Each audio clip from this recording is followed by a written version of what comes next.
And guys, I want to get in one more headline as we move over from the ice to the diamond. And huge news out of the West Coast in Los Angeles on Thursday morning. Albert Pujols designated for assignment from the Los Angeles Angels, and his release comes just 2 months into the last season of a 10-year, $240 million contract. Now, Albert Pujols certainly hasn't lived up to that contract. When you think about what he did with the Cardinals in 11 season, batting 328. I mean, he won 3 MVPs in 2005, 2008, 2009.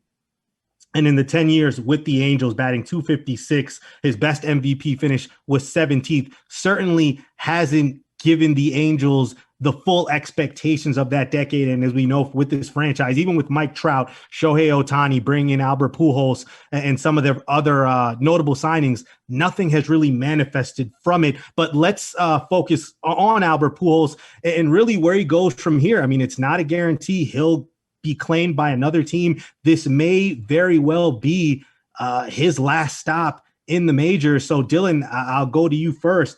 If this really is it for Albert Pujols, how will you remember the legacy of the man that they called the Machine? Well, there's a couple things here.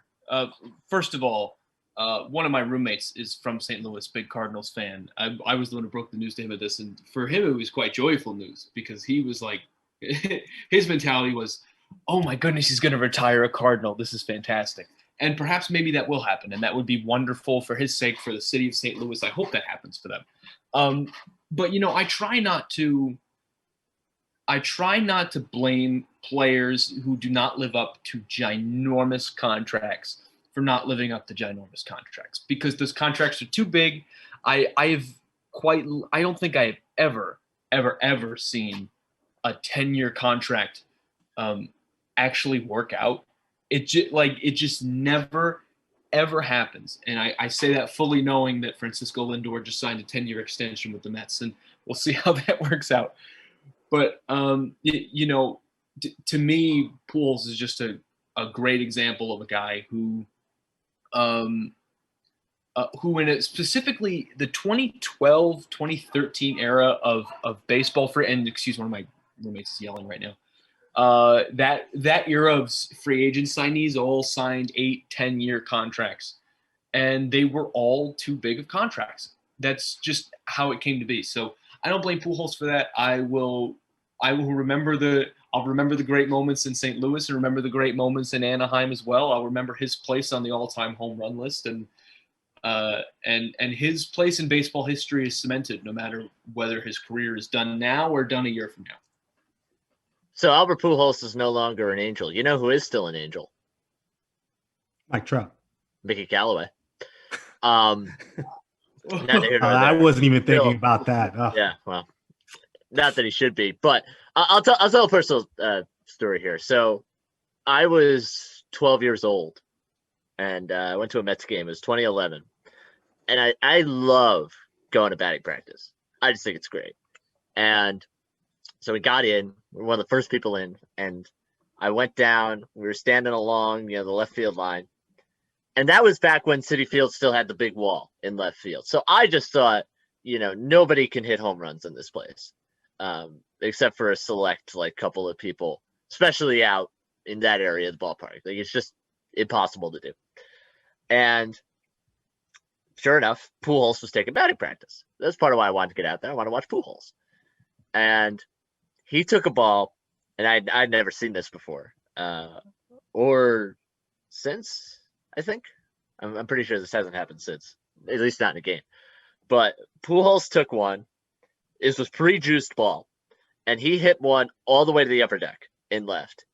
And I thought, what did I just watch? That is impossible. How could somebody do that?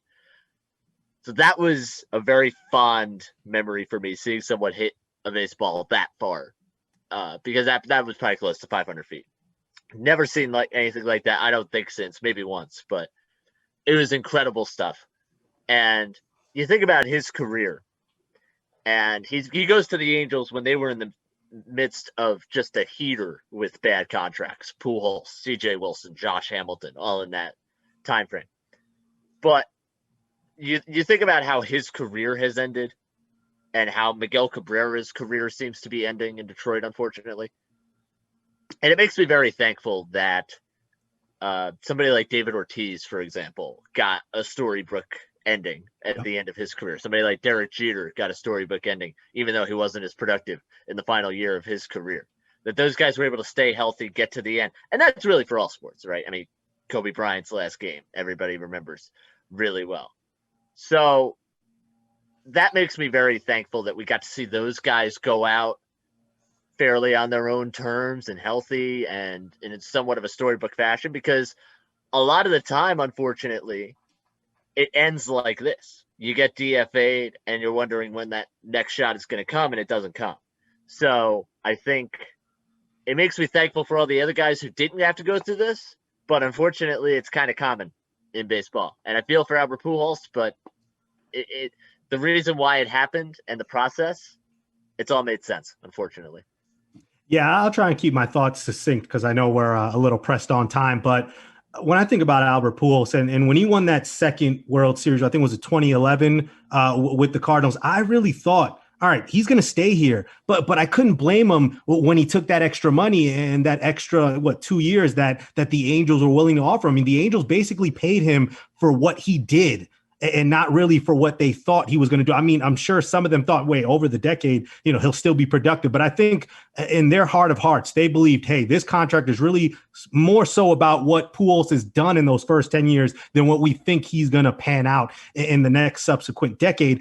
And Jimmy, when you think about that 10-year run that Pujols had, you put that up with anybody's in history, and it's as good, if not better than anyone's. And it's his first 10 years. We're not talking about your best 10-year period where you were already 3 or 4 years in. We're talking about Pujols' first 10 years. 408 home runs, 1,230 RBIs. He batted .331. And when you think about his career in totality, 5th in career home runs, 667, 2nd in RBIs with over 2,100, and 14th in hits. He has over 3,200 hits. Guys, I think of Albert Pujols, and I liken him in the category with a Ken Griffey Jr., where I knew throughout his entire career this guy was clean. Even in the steroid era, and with guys still taking him at that time, Albert Pujols, never one rumor or never any story where that was credible that people thought, well, this guy has to be, juicing or something along those lines. Albert Pujols is as good a player that you will have ever seen. And I think it's a shame that he wasn't able to finish it in St. Louis.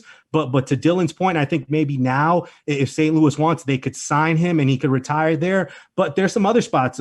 They're talking about maybe the White Sox, Tony La Russa, his former manager, and maybe some other teams that are going through injuries in the next month or two. If they need a guy that they can kind of, plug in as the DH or maybe a first baseman every now and then, I think Pujols may find another shot, but it's going to have to take maybe some injuries and some moving parts in order to get Pujols back and finishing out his career. But even so, no matter how it ends, when you think about Albert Pujols, he's a surefire, no doubter Hall of Famer. And it's somebody that I think the three of us are going to be happy that at least we got to see him, towards the end of his prime. And I will just say this, that homer that he had over Brad Lidge, at least once every fall, you will get it on Twitter. Somebody will bring up the anniversary. I don't think I've ever seen a ball crushed like that in my life. If you guys have anyone of your own, but for me, when I see the video of that over off Brad Lidge, Jimmy, it's perhaps the greatest home run I've ever seen hit